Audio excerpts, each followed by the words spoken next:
সতীর কাছে বাধা সারা গোপালে তার বসুন্ধরা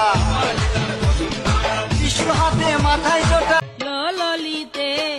আর যাব না বেগুন তুলিতে হাতে নাতে পড়লাম ধরা হাতে নাতে পড়লাম ধরা সরম মুরব্বি মুরব্বি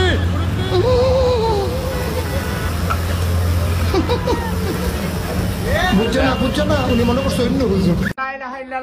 মুহাম্মদ রাসূলুল্লাহ জনমের গুনাহ খাতা মাফ করে দে তুই আল্লাহ জনমের গুনাহ খাতা মাফ করে দে তুই আল্লাহ আমি বান্দা গুনাহগার আল্লাহ